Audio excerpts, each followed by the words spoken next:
Yes mga igala, may hapon ka natong tanan og welcome din sa atong panag-uban diri sa atong tulumanong tambayan sa Radyo Pilipinas.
Yes mga igala no, niya na usab kita karon sa panag-uban karong adlaw no. Anyways mga igala, August 1 na kita karon no.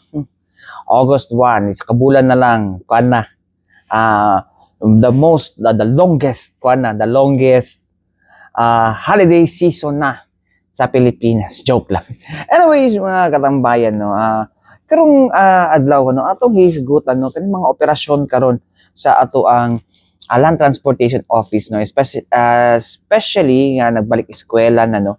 Of course pagbalik eskwela na ginapermiti ng traffic ba, pero na kanang eskwelahan sa May Matina no, at bang sa basta dapit sa May Matina no, daghan nagdumbay di ang mga private schools no, and usually traffic ginadala perminti ba mo na karon mga igala no, nga katong asa man tong mga eskwelahan na permit traffic sige bangkal traffic kayo.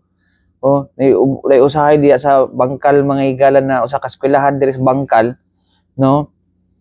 Labi na kaning dos may Central Park.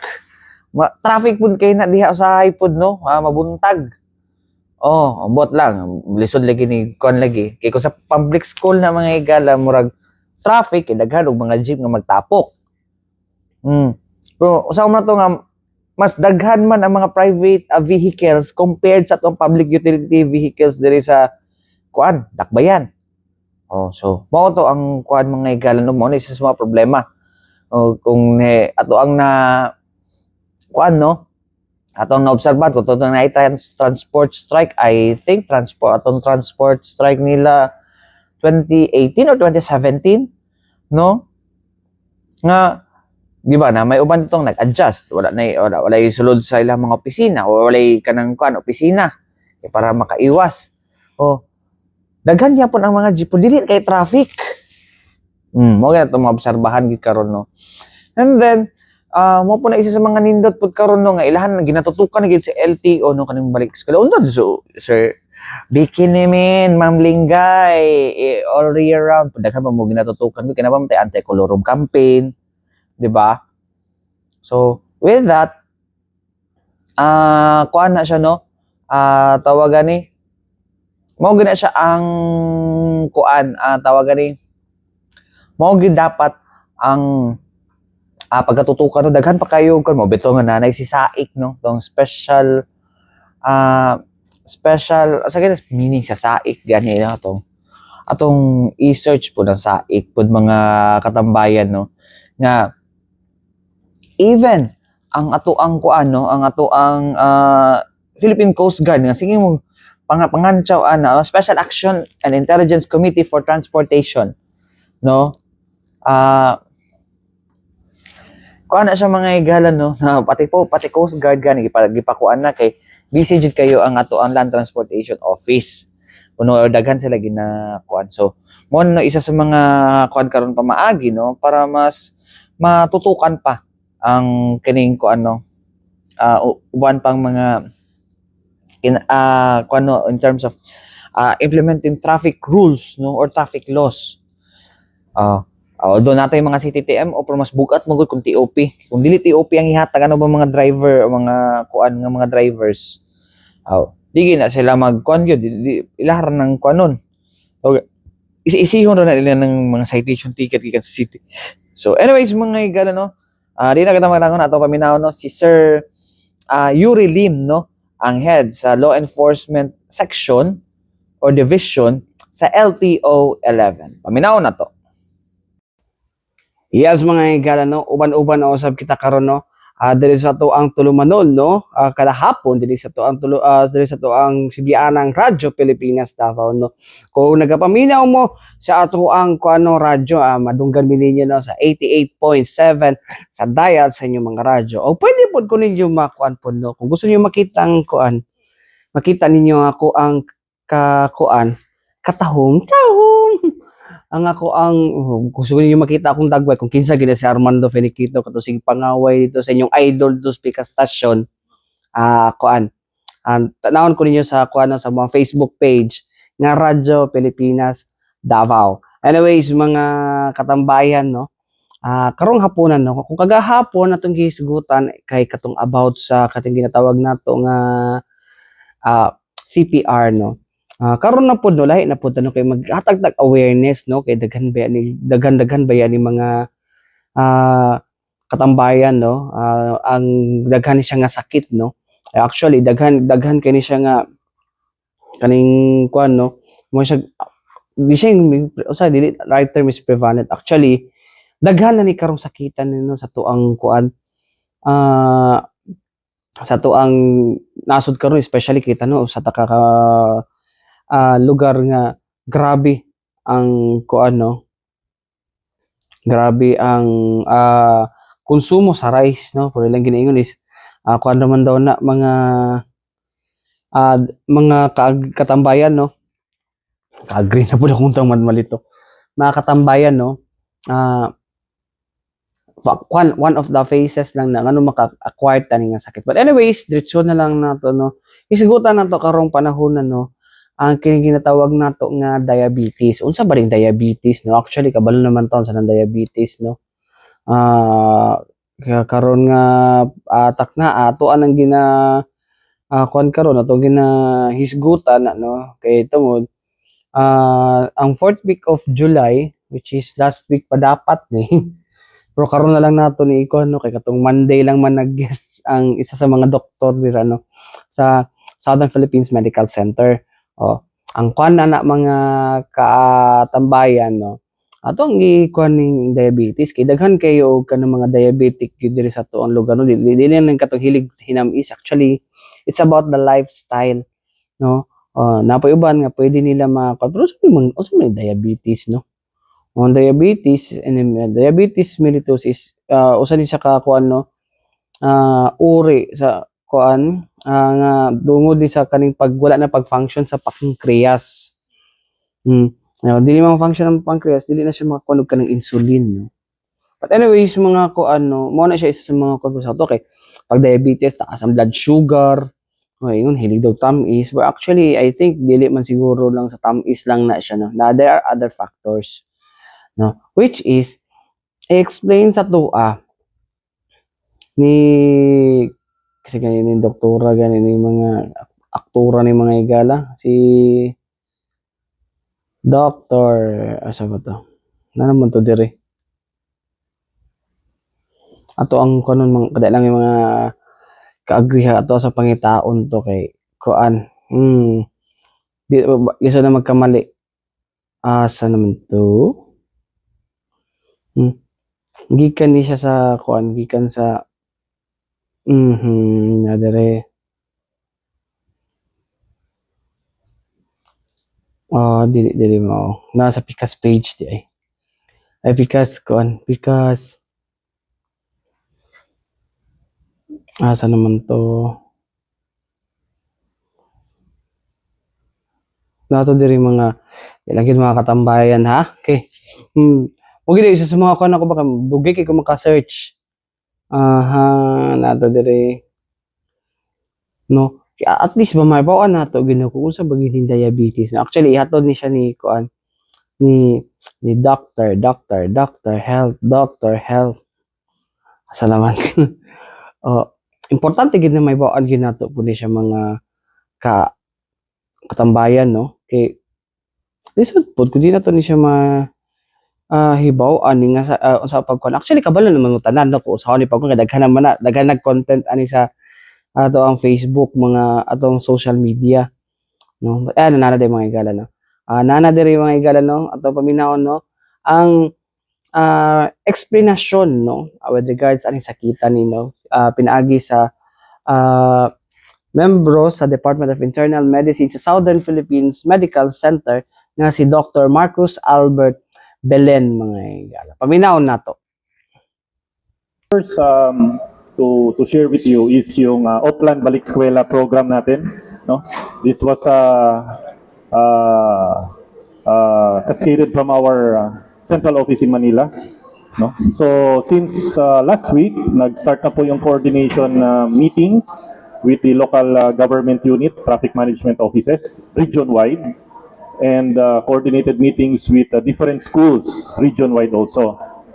So since Monday, na-deploy na po lahat ng 38 no, LTO law enforcers region-wide for different schools, especially in the morning, starting at 5:30 in the morning up to 7:30 to 8 as soon as mag-start yung school. Then after the Oplan Balik Eskwela, the team will be deployed for the road safety inspections, roadside inspections, and terminal inspections po yan. Then babalik na naman po sa schools yung mga enforcers natin at 3:30 in the afternoon to 6 in the evening, no? For the traffic assistance na naman po sa mga different schools, no? Meron pong naka-deploy na enforcers, LTO enforcers throughout the different LTO offices sa ibang district offices sa mga provinces to assist also no students, faculty members, and parents, especially when going to school and going out of the school na rin. No? So continuous po yung Oplan Balik Eskwela natin until August 9 next week. But even after the Oplan Balik Eskwela, continuous monitoring also of schools will be conducted by different teams of the LTO, especially po pag meron pong mga concerns ang ating mga principals sa different schools. So we have to take action on that. May na-receive na po kaming concern sa dalawang school po dito sa Davao City, and we will calendar it. We will coordinate with also with the City Traffic and Transportation Management Office in Davao City kung how to answer this concern of the principal, no? And yun po yung update as of today for the Oplan Balik Eskwela, no? Continuous po siya. And meron na po mga schools no nag-commit for the road safety for kids, no. Mga bata naman po ang tuturuan namin dito sa road safety. We will introduce road safety for them, no. Yung mga grade 6 students, no, junior high school, senior high school, sila po yung mga kuya at ate natin na sasama sa pagtawid sa kalsada, no. Sasama sila rin na din po yung mga future road users natin. So as early as their age, introduce na po natin yung road safety sa kanila. And other than that, we will also introduce road safety also or defensive driving for the faculty members, no. Kung meron po mga upcoming na mga parent teachers na mga meeting, it is also welcome, no, para makita rin nila kung ano yung importance ng road safety, no, not just for the kids but also for the responsible parents, no. So yun po yung program natin for the Oplan Balik Eskwela. Okay, so before you proceed, sir, can you elaborate kung ano yung, what about the two schools? Ano yung concern nila, sir? Mostly ang concern ng school, I'll not mention the school to protect the complaint lang muna, no. Mostly ang reklamo is yung illegal parking. Yan talaga, no, which causes traffic. Okay? Yung mga stalled vehicles na talaga na hindi na ginalaw for the past few days, na standby na dyan, na flat na lang, hindi pa ginalaw ng owner, kung sino man ang may-ari niyan. Yung mga vendors also. So we have to coordinate with the local government unit kasi yung vendor, labas na po sa amin yan. No? So it will be coordinate efforts with the local government office. Saan district yan, sir? Downtown ba yan? Matinang isa. Basta Davao City po. Sure, kung matinang isa. Okay. So mo to mga igala no, ang pahayag ni Sir Yuri Lim na ato isa sa mga nindot nga good news ako na dunggan nito, no? Nga ilahang plano or di sa plano, ginadusok na gini nila karon nga tudluan og theoretical driving course ang ato mga junior high school ug senior high school. Oh, mas nindot no? Tudluan na, pero dili sila mo tudlo. Ang ilang kan is i-train nila ang ilang kan mura po dai ko din no sa ATI mga higala no.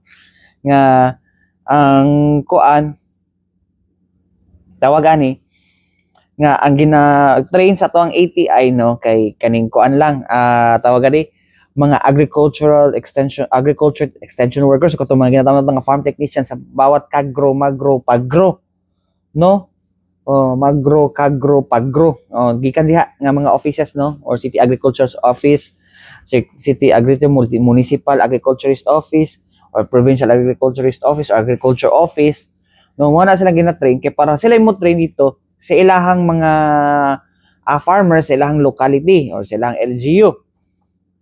O kani pod lahi pod din sa LTO. Yang sa LTO tudluan ng mga faculty i-capacitate nila ang mga faculty o ilahang mga teachers aron nga pag mukuan tawag ani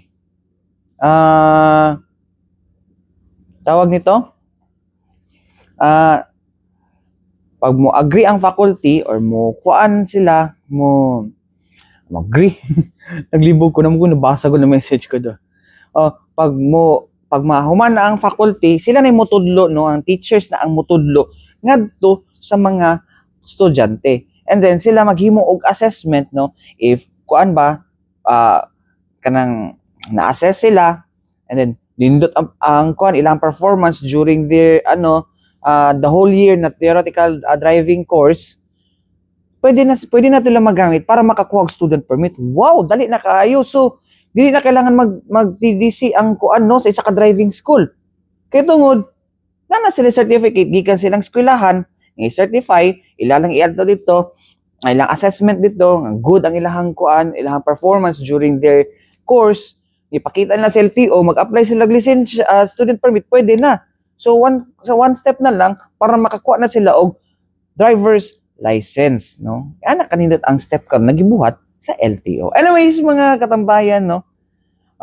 Sa tong pagbalik no atong i-reminisce niya ko ang na-experience na tong sa kaning ginatawag na to nga Royal London Circus, no? 30 years ago, mga katambayan, yun, no? So, wow, I was 5 years old pa that time.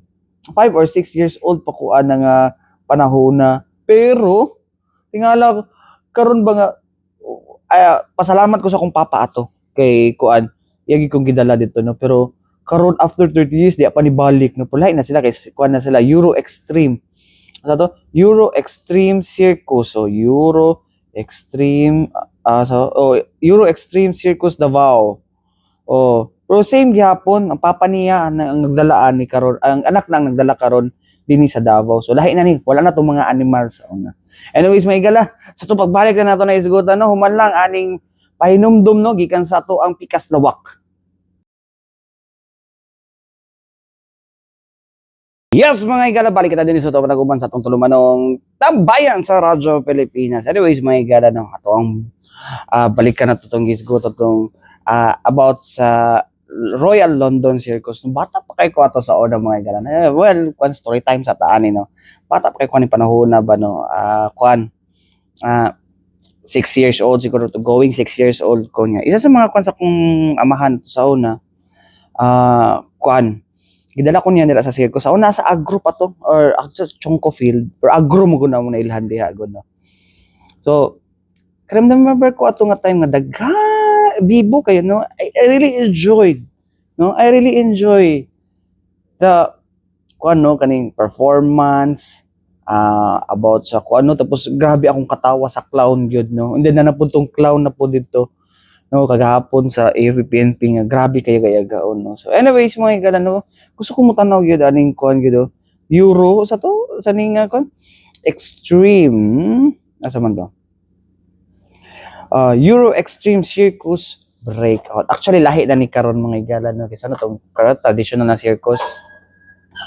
No, lahi na tong tong tawagan ni traditional na circus no kay karon diri extreme o kumbaga kan this is the craziest daw sumala pa ni sa organizer daw ang maong circus no na puro kan daw ni puro kuan ni siya extreme no wala na tong mga animals kay sumala pa nila no daghan na daw mga animal rights group mas masuko wala na noy mananaw no pero I still remember no abot bata pa man pug kuan tapos murag wala pa kay balaod or wala pa kay kola sa una no nga naay elepante sa una nga gidala dinhi no nakakita kog elepante dili sa una magud wala magud may picture no kay mahal pa kay kamera no bro sa tinuod lang no sa Davao ra gyud gihapon ko nakakita og elepante katong gidala na sa Royal London Circus no nga nagadula og bola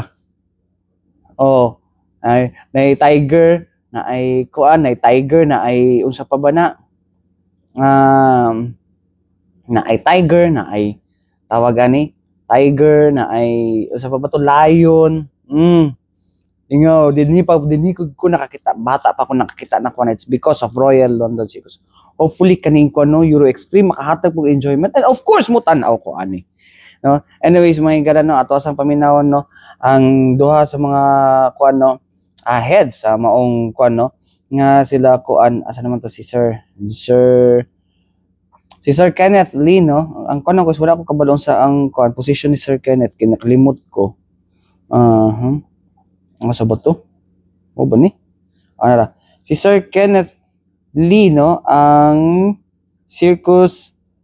ang show director o si kuano ang performance director si Sir Cesar Magic no ang circus producer si Sir Kenneth Lee katong kuanto siya mo na siya ang iyang papa ang nagdala ato sa Royal London Circus dinhi sa Davao no? Anyways mga katambayan paminawon nato Going to hold your event, sir? Well, when we were looking at the start of our Philippine tour and the timing of it, okay, we had to look at weather patterns, okay, as well as local festivities that are relevant to our tour. So one of the considerations would be we are coming here in August, September, thereabouts, possibly in the height of the typhoon season, okay, and we decided that here down south in Mindanao, the typhoons would not be as impactful as, let's say, if we were in the Visayas and Luzon. I think I'm generally right there, no? So, but the main consideration, why here Davao, why August would be, because we would be coinciding our shows with Kadayawan.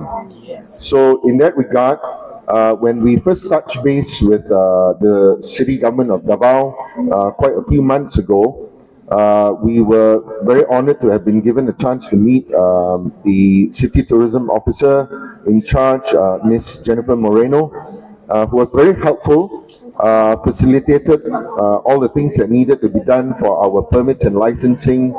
And so, yes, we decided to launch our Great Philippine Tour here in the city of Davao. Okay, thank you, sir. Our city tourism officer is Ma'am Jennifer Romero, That's right. not Moreno. Sorry, Romero. Romero. Yeah, sir. Excuse me. Okay, I yield the floor for questions, Sir Armando. I'd like to ask Sir Ken.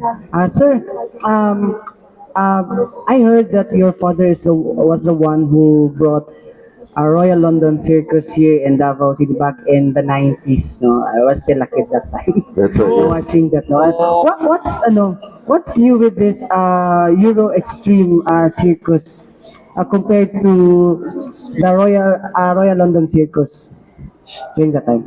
Right. Well, as the name suggests, Euro Extreme, okay, the main focus here would be on Extreme X. And as our show producer here, Caesar, will afterwards elaborate, okay, the main theme, the look and feel of this show would be Extreme X, a lot of excitement, and like Caesar said, crazy X, okay? Whereas the Royal London Circus was a more traditional circus with animals and all that.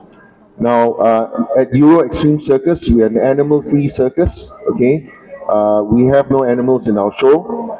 And but the acts, some of which I'm sure Filipinos have never seen, and even if you have seen it on YouTube or something, this will be a chance for you to actually watch it up close and personal. So one of the acts that are completely unique actually would be the FMX riders. Now FMX riders are riders on very powerful motorbikes that launch themselves up in the air, and while in the air they do crazy stunts. Yeah. And because we have an LTO officer here, I would say don't try that at home. Yeah.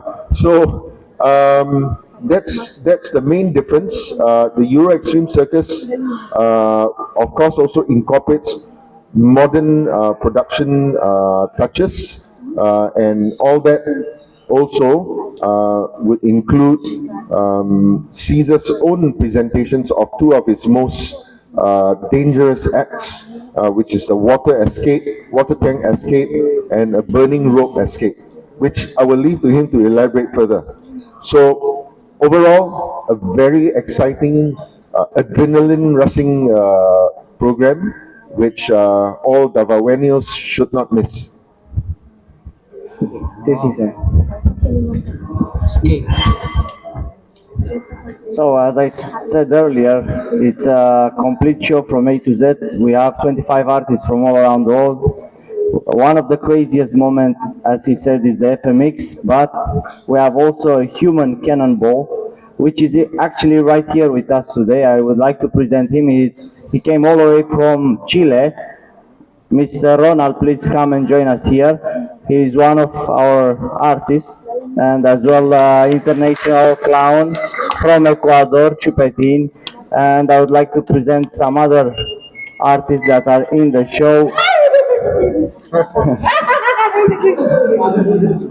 Part of our ballet group from Ukraine, Sofia and Anastasia, our singer Nelly, and one of our aerial artists, Miss Katerina from Slovakia.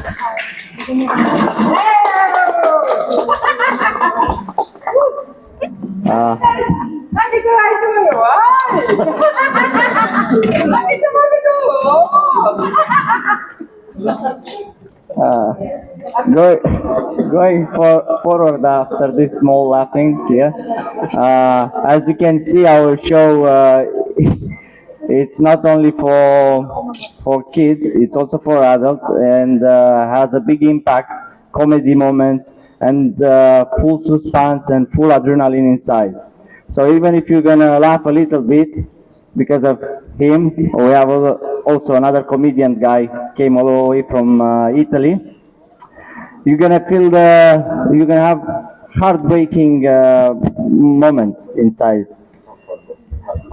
Heart pounding, yeah, thank you.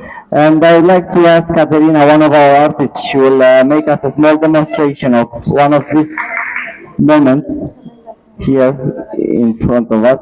The space is a little bit small, so that's why we are not able to make a bigger presentation.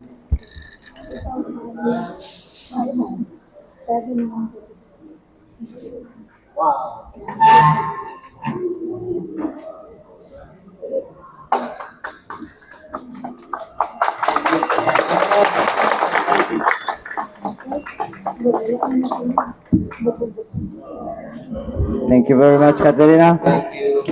So, only a little bit of what you can see inside of our Big Top Circus, which accommodates 1,500 people, and we have air conditioning for the hot weather, and also we are under the tent in case of rain. So, mga to mga higal, no? Hopefully, no, makatanaw ta. Well, okay na, para sa ako, ha, sa una, marami sa likod. Okay. Wala lang, wako kabalo kung usay rason sa kong papator, basi mo rin pinakabarato. Pero okay na sa likod, klaro na ka, amot lang, kaya karon sa kuha, pero pag dalhin ninyo ang kids, klaro manggihapon. Ayun lang ninyo ko na, kaya bisig mahadlok sa mga stunts dito, na flying trapeze, ayaw gini yung kay basi after 30 years na po na mo balik din no Remember, sa kung sa pagasulti, 6 years old ko, or going 6 years old ko, itong gipahigayon ng, kung ano, or gipahitabo ng Royal London Circus 1990s. I think, akuan, 1994 or 1995, yung nana, git. Anyways, mga katambay, wala tayong oras, hangtod sunod pohon, sa susamang stasyon, din sa to ang tulumanong tambayan sa Radyo Pilipinas. Daghang salamat ug mabuhay ang bagong Pilipinas.